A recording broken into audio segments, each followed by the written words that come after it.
सर्दी के शुरू होते ही सबसे बड़ी समस्या होती है एड़ियों के फटने की। किसी किसी की एड़ियाँ तो बहुत ज़्यादा फटती हैं, जिसमें काफ़ी दर्द होता है, देखने में भी नहीं अच्छी लगती हैं और बार बार छुपाना भी पड़ता है। कितना भी उपाय कर लीजिए जल्दी ठीक नहीं होती हैं। तो इसी को देखते हुए आज मैं ऐसी टिप लेकर आई हूँ कि जिससे अगर आपकी एड़ियाँ फटी हुई हैं तो बिल्कुल ठीक हो जाएंगी और देखकर कोई भी यकीन नहीं करेगा कि ये वही फटी हुई एड़ियाँ हैं। तो इसके लिए क्या करना है, पहले लेना है एलोवेरा लीफ। तो इसमें से हम पल्प निकालेंगे। कोशिश कीजिए कि ताज़ा एलोवेरा निकालिए, जैसे लीफ से ही निकालिए तो ज़्यादा अच्छा होगा। और अगर नहीं है तो फिर मार्केट का जो रेडीमेड आता है उसको भी ले सकते हैं, लेकिन अगर ऐसा ताज़ा मिल जाए तो वो ज़्यादा अच्छा होगा। तो पहले हम इसकी दोनों किनारी को निकाल देंगे और फिर इसको इस तरह से छीलेंगे। इसका बिल्कुल पतला सा छिलका निकालेंगे और अब इसका जो पल्प है इसको निकालेंगे इस तरह से करके। ये देखिए एलोवेरा का पल्प यानी कि इसका जेल इस तरह से निकाल लेंगे। तो अभी मैं आपको मेज़र करके बताऊंगी कितनी कितनी मात्रा में क्या चाहिए। तो मैंने इसको एक बाउल में रख लिया है। अब इसको अच्छी तरह से मैश कर लेंगे और अगर आप ज़्यादा मात्रा में बना रहे हैं तो मिक्सी जार में भी ग्राइंड कर सकते हैं। अब इसी के साथ में हमें चाहिए कैंडल यानी कि वैक्स। तो इसको हम छोटे टुकड़ों में तोड़ लेंगे इस तरह से, और ये छोटे छोटे टुकड़ों में टूटा हुआ भी आता है, आप चाहे तो उसको ले लीजिए और चाहे तो कैंडल घर में है तो उसको तोड़कर वैक्स निकाल लीजिए। धागा निकल जा रहा है तो ठीक है, नहीं निकल रहा है तो कोई बात नहीं, बाद में भी निकल जाएगा। अब एक पैन लेंगे, छोटा सा कोई पैन ले लीजिए और इसमें 1 कटोरी ये एलोवेरा जेल डालेंगे।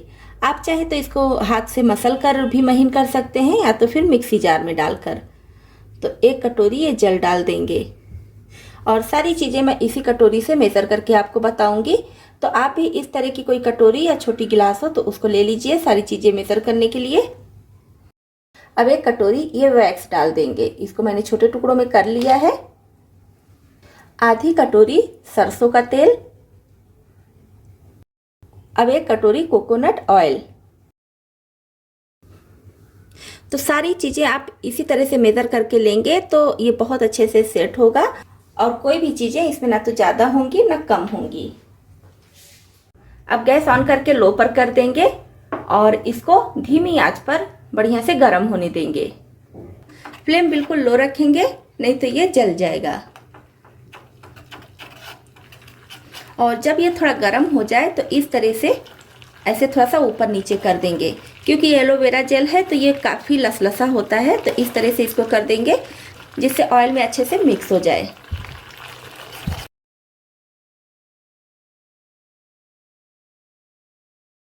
तो बस फ्लेम मैंने ऑफ कर दिया है। इसको बहुत ज़्यादा गर्म नहीं करना है, कैंडल और तेल सब आपस में अच्छे से मिक्स हो जाए, बस उतनी देर के लिए ही गर्म करेंगे। अब ऐसे रख देंगे जिससे कि थोड़ा सा ठंडा हो जाए, क्योंकि बहुत ज़्यादा गर्म है। तो अभी भी ये काफ़ी गर्म है। जब ये ठंडा हो जाएगा तभी हम इसको किसी डिब्बी में ट्रांसफ़र करेंगे और इसको इस तरह से चलाते हुए ठंडा करेंगे। जैसे जैसे ठंडा होने लगा है सारी चीज़ें आपस में अच्छे से मिक्स होने लगी हैं। और अगर हम गरम गरम पर ही इसको डिब्बी में रख देंगे तो ये एलोवेरा जेल यानी कि एलोवेरा का जो पल्प दिख रहा है वो नीचे हो जाता है। तो डिब्बी में भी जब हम इसको ट्रांसफ़र करेंगे तो डिब्बी में भी नीचे जाकर सेट हो जाएगा। तो इसलिए थोड़ा सा ठंडा होगा तो सारी चीज़ें आपस में अच्छे से मिक्स हो जाएंगी, तब हम इसको डिब्बी में ट्रांसफ़र करेंगे। और गरम गरम होने की वजह से अगर आप प्लास्टिक की डिब्बी ले रहे हैं तो फिर उसके पिघलने का भी डर होता है। तो देखिए पूरी तरह से इसको ठंडा नहीं करेंगे, थोड़ा सा ये ठंडा हो चुका है। तो एक बार फिर से अच्छे से मिक्स कर लेंगे। पूरी तरह से ठंडा करेंगे तो ये इसी में पैन में ही सेट हो जाएगा। अब कोई साफ और सूखी हुई डिब्बी लेंगे, चाहे तो कांच का ले लीजिए या फिर प्लास्टिक का, स्टील का कोई भी ले सकते हैं। तो उसमें इसको डाल दीजिए और ठंडा करते समय अगर पैन में किसी कारण से जम जा रहा है तो पैन को फिर से थोड़ा सा गर्म कर लीजिए और फिर उसके बाद इसमें ट्रांसफ़र कीजिए। अब इसको 10 मिनट के लिए इसी तरह से रहने देंगे, अच्छे से सेट हो जाएगा 10 मिनट में। तो बहुत अच्छे से ये सेट हो चुकी है। अब ये बन गई है क्रीम। तो इसको आप फटी एड़ियों पर लगाएंगे तो एकदम जादुई असर होगा।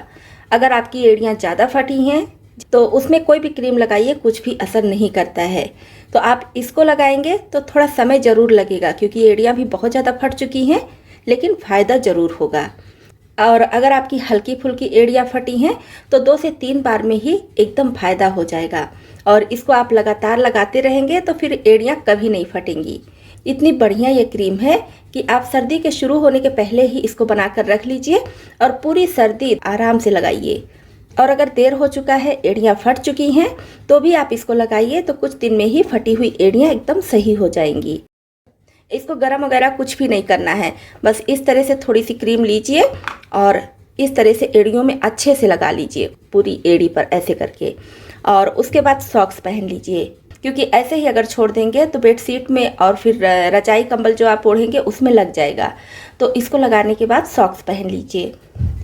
फिर सुबह जब आप उठिए तो हल्के गर्म पानी से साबुन लगाकर बढ़िया से धुल लीजिए और उसके बाद एड़ियों को किसी टॉवल से पोंछकर फिर हल्का सा ये क्रीम लगा लीजिए।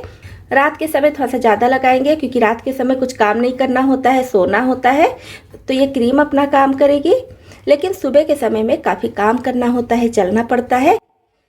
तो इस तरह से आप लगातार कुछ दिन करेंगी तो आपकी फटी हुई एड़ियाँ एकदम सही हो जाएंगी।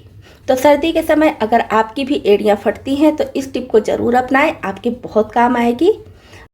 तो दोस्तों, अगर सर्दी के मौसम में आपकी एड़ियाँ भी फटती हैं तो इस टिप को ज़रूर अपनाएं और कमेंट बॉक्स में लिखकर ज़रूर बताएं कि आपको ये टिप कैसी लगी।